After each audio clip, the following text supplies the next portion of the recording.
قوم بنی اسرائیل، ایک بادشاہ ہے، نام ہے فرعون۔ اس بادشاہ نے بادشاہت کے ساتھ ساتھ خدا ہونے کا بھی دعویٰ کر دیا۔ بنی اسرائیل سارا دن اس فرعون کی غلامی کرتے اور رات کو اپنے رب کے حضور آزادی اور نجات کے لیے دعائیں کرتے تھے کہ ہمارا برا وقت ختم ہو۔ یہاں تک کہ ایک روز فرعون نے خواب دیکھا کہ آگ ہے کہ جو نکلی ہے بیت المقدس سے ایک آگ نکلی ہے اور اس نے پورے مصر کو گھیر لیا ہے۔ اس آگ نے چیزوں کو جلانا شروع کیا، ایک چیز کو جلایا، دوسری چیز کو جلایا، آگ پھیلتی گئی یہاں تک کہ آگ نے سب جلا دیا۔ لیکن ایک عجیب و غریب بات تھی، اس خواب میں فرعون نے یہ دیکھا کہ مصر کی جو اس کی اپنی قوم تھی ان کو بھی جلا دیا، ان کا سب کچھ جلا دیا۔ بنی اسرائیل کو کوئی نقصان نہیں پہنچایا اس آگ نے۔ فرعون نے دربار لگایا، ماہرین کو بلایا، میں نے یہ خواب دیکھا ہے، اس کی تعبیر بتاؤ، کیا مطلب ہے اس بات کا؟ تعبیر یہ بتائی کہ اس خواب کا مطلب یہ ہے کہ اسی قوم بنی اسرائیل سے ایک بچہ پیدا ہوگا، وہ تمہاری سلطنت ختم کر دے گا۔ فرعون نے اپنی کابینہ کا اجلاس بلایا اور بادشاہ کے خواب پر غور کیا گیا کہ ماہرین نے بتایا کہ ایک بچہ پیدا ہوگا بنی اسرائیل میں جو سلطنت ختم کر دے گا۔ اس کا ایک ہی حل ہے، پورے سال میں بنی اسرائیل کی پوری قوم کے یہاں جو بھی بچہ پیدا ہو مار دو، جو لڑکا پیدا ہوگا بنی اسرائیل میں اس کو قتل کر دیا جائے گا۔ کچھ روایت کے مطابق 12,000 بچے مارے گئے، 12,000۔ کچھ کے مطابق 70,000 بچے مارے گئے، 70,000۔ یہ کام کیسے ہوا؟ باقاعدہ اسٹیٹ لیول پہ، ریاستی سطح پہ، یعنی کئی دایا عورتوں کو اس کام کے لیے مقرر کیا گیا تھا کہ جن خواتین کے یہاں ولادت متوقع ہو ان کی پیدائش کے وقت کا علم رکھے۔ ایسا ہی ہوتا تھا، بچہ دنیا میں آتا تھا، اس کی ماں کے سامنے اسے مار دیا جاتا تھا۔ یہاں تک کہ بنی اسرائیل کے ایک گھرانے میں ایک فرد کے یہاں ایک ننھا سا بچہ پیدا ہوا۔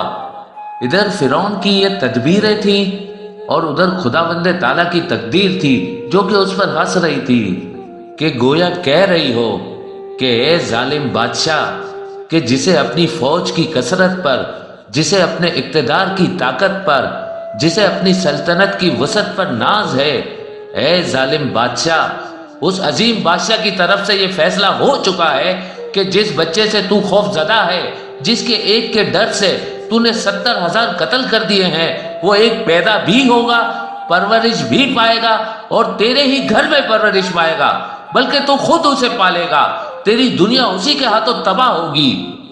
اب قرآن سے سنیے سورہ قصص کی آیات کا ترجمہ۔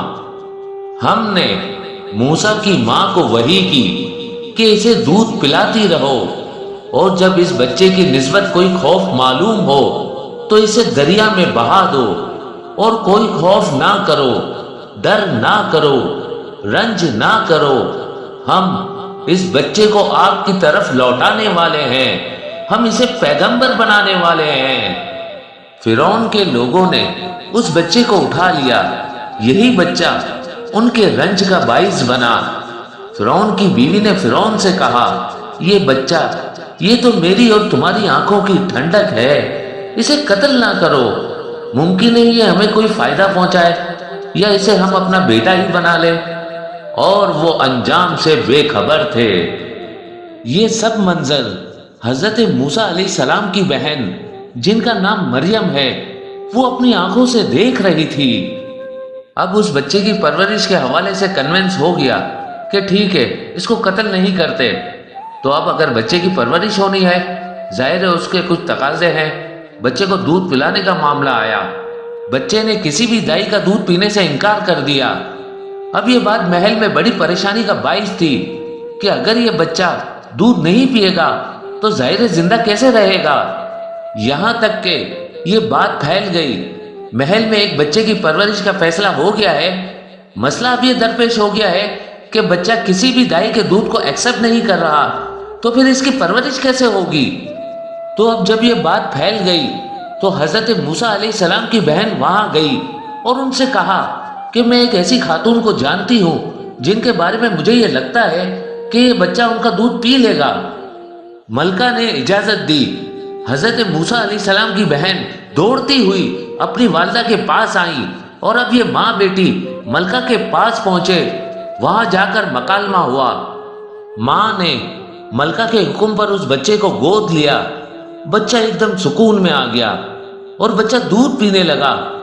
اللہ تعالیٰ کا وعدہ تھا کہ بچے کو آپ تک لوٹائیں گے۔ اس ماں اور بیٹی کے علاوہ دربار میں اور کوئی نہیں جانتا تھا کہ اس بچے کی حقیقی ماں یہی عورت ہے۔ وقت گزرتا رہا۔ یہ بچہ فرعون کے اپنے محل میں فرعون کی اپنی گود میں ہٹکیلیاں کر رہا تھا کہ اچانک اس بچے نے فرعون کی داڑھی پکڑ کر اس کے منہ پر تماچا مارا۔ اب جب یہ ایکٹ ہوا، ایک دم فرعون کے ذہن میں پھر یہی خیال پیدا ہوا، یہ جو کام ہوا ہے، یہ جس بچے نے کام کیا ہے، جس کے بارے میں مجھے بتایا گیا تھا کہ ایک بچہ پیدا ہوگا، یہ وہی بچہ تو نہیں ہے۔ فرعون نے غصے میں آ کر اسی وقت اس بچے کو قتل کرنے کا حکم دے دیا۔ اب جب قتل کا حکم دیا، پھر اس کی بیوی درمیان میں دیوار بن گئی۔ آپ جانتے ہیں یہ بیوی کون ہے فرعون کی؟ یہ حضرت آسیہ ہیں۔ یہ وہ عظیم ترین خاتون ہے جن کا ذکر قرآن مجید میں آیا ہے۔ بس فرعون نے جب بچے کو قتل کرنے پر اصرار کیا اور جب حضرت آسیہ نے بہت ریزسٹ کیا، اس کے بعد مجبور ہو کر انہوں نے اس بچے کی معصومیت ثابت کرنے کے لیے ایک سجیشن دیا، ایک تجویز پیش کی۔ انہوں نے کہا اچھا یوں کرتے ہیں، ایسا کرتے ہیں کہ ایک طرف آنکھ کے انگارے رکھتے ہیں، ایک طرف ہیرے جواہرات رکھتے ہیں اور بچے کو کھلا چھوڑ دیتے ہیں۔ اب اگر یہ بچہ کوئی خاص بچہ ہوگا تو ظاہر ہے پھر یہ آنکھ کے انگارے کی طرف تو نہیں جائے گا، پھر تو یہ ہیرے کی طرف جائے گا۔ اور اگر یہ بچہ معصوم ہوگا تو پھر ممکن ہے یہ آنکھ میں اور ہیرے جواہرات میں تمیز نہ کر پائے، وہ آنکھ کی اٹریکشن دیکھ کر وہاں چلا جائے۔ اس بات پر ایگریمنٹ ہو گیا، ٹھیک ہے یہ کرتے ہیں۔ ایسا ہی ہوا۔ فرعون کے دل سے خوف بچے کا بالکل ختم ہو گیا۔ اس کو یقین ہو گیا کہ یہ وہ بچہ نہیں ہے۔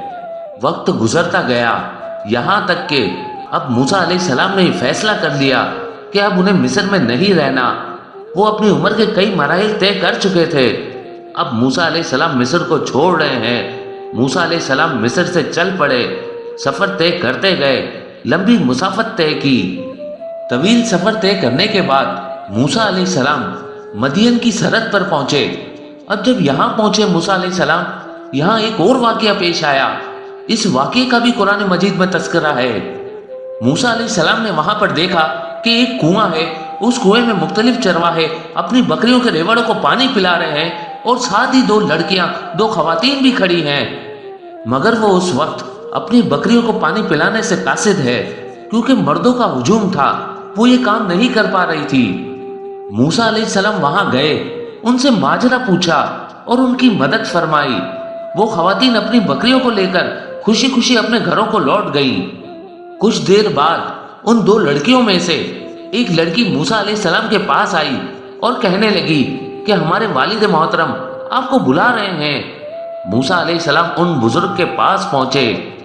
قصہ مختصر یہ ہے کہ انہی دو میں سے ایک خاتون سے آپ موسیٰ علیہ السلام کا عقد ہوا اور موسیٰ علیہ السلام نے اپنی زندگی کے اگلے 10 سال وہاں پر گزارے۔ 10 سال وہاں گزارنے کے بعد اب موسیٰ علیہ السلام نے ایک بار پھر مصر جانے کا ارادہ کیا۔ کون سا مصر؟ جہاں فرعون ہے، جہاں وہ سارے واقعات پیش آئے ہیں، جس کو وہ اوور نائٹ چھوڑ کر آ گئے تھے، مدین میں آ گئے تھے۔